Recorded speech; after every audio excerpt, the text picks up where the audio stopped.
বাবার বাড়ি মানেই শান্তি, যেখানে নাই কোনো টেনশন, নাই কোনো পেরেশানি, নাই কোনো তাড়াহুড়া। আসসালামু আলাইকুম, সবাই কেমন আছেন? আশা করি ভালো আছেন। আলহামদুলিল্লাহ, আমিও ভালো আছি।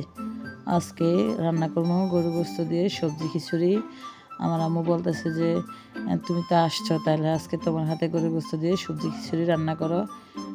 আম্মু যেহেতু বলছে সেজন্য আর না করতে পারলাম না। প্রথমে আমি সবগুলো ভালো করে কাইটা নিছি।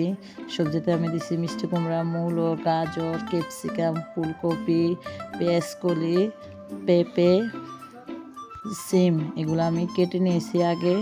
আর এখন গরুর গোস্তটা ছোটো ছোটো করে কাইটা ধুয়ে নিয়েছি। এখন গরুর গোস্ততে যত মশলা আছে, আদা রসুন বাটা হতে, হলুদ মরিচ হতে, জিরার গুঁড়া, ধনিয়ার গুঁড়া, গোলমরিচের গুঁড়া, তারপরে গরম মশলার গুঁড়া, যত কিছু আছে সব কিছু দিয়ে আমি এখন তেল দিয়ে দিলাম। তারপরে দেবো পেঁয়াজ দিয়ে আমি হাতে ভালো করে মাখানো মনে। আমি যেহেতু সবজি এবং চাউল এটার ভিতরে কষাবো, সেই জন্য আমি ওই পরিমাণে সবগুলো মশলা একসাথে দিয়ে দিছি, আলাদা করে আর কিছু করব না। প্রথমে আমি গরু গোস্তটাকে এইভাবে ভালো করে হাতে মাখিয়ে পরিমাণ মতো পানি দিয়ে বসাই দেবো, যাতে 50% সিদ্ধ হয়ে যায়। আর এখন আমি দিয়ে দিলাম পরিমাণ মতো পানি। এই পানিতে অর্ধেক সিদ্ধ করার পরে তারপরে সবজিগুলো দিয়ে দেবো। আর এই যে বুটের ডালগুলো হতে সময় লাগে, এই জন্য মাঝখানে অফ ক্যামেরা বুটের ডালগুলো গরু গোস্তের সাথে একসাথে দিয়ে দিছি। গরু গোস্ত প্রায় অর্ধেক কষানো হয়ে গেছে। এখন সবগুলো সবজি ধুয়ে ভালো করে এই মশলার সাথে দিয়ে দিলাম, যে গরু গোস্তের যে মশলাটা আছে ওটার সাথে দিয়ে দিলাম। এখন এই সবজিগুলো আমি প্রায় একটু ভালো করে কষিয়ে নেবো, যাতে সবজির গায়ের কাঁচা গন্ধটা চলে যায়। এই যে দেখেন, প্রায় সবজি অনেকটাই কষে আসছে, এই জন্য সবজির কালারও চেঞ্জ হয়ে গেছে।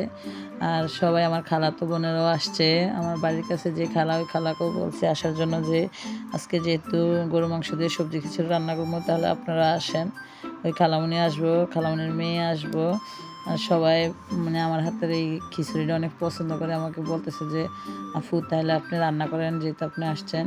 সবাই মিলে একসাথে হলে অনেক মজা লাগে, খাবারটাও অনেক মজা হয়ে যায় সবাই যখন একসাথে হয়। আর আমি এখানে চালগুলা দিয়ে দিলাম। এখন চালগুলা দিয়ে ময় মশলার সাথে সবজির সাথে ভালো করে মিশিয়ে নেব। মিশিয়ে একটু ভাজা ভাজা করে কষায় নেব। অর্ধেক কষানো হয়ে গেলে আমি এখানে জল দিয়ে দেবো। আর আমার এই সবজি খিচুড়িটা কার কার পছন্দ অবশ্যই কমেন্ট করে জানাবেন। ভিডিওটা বেশি বেশি করে শেয়ার করবেন, ভালো লাগলে সাবস্ক্রাইব করবেন। এই যে কষানো হয়ে গেছে, এখন ঝোলের পানি দিয়ে দিলাম।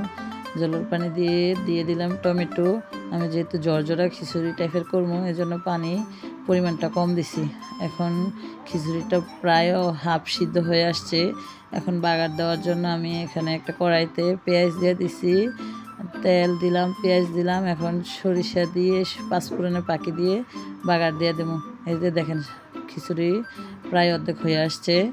এখন দিয়ে দেবো হচ্ছে ঘি দিয়ে একটু নাড়াচাড়া দিয়ে মিশিয়ে নেওয়ার পরে তারপরে দিয়ে দেবো হচ্ছে ধনিয়া পাতা।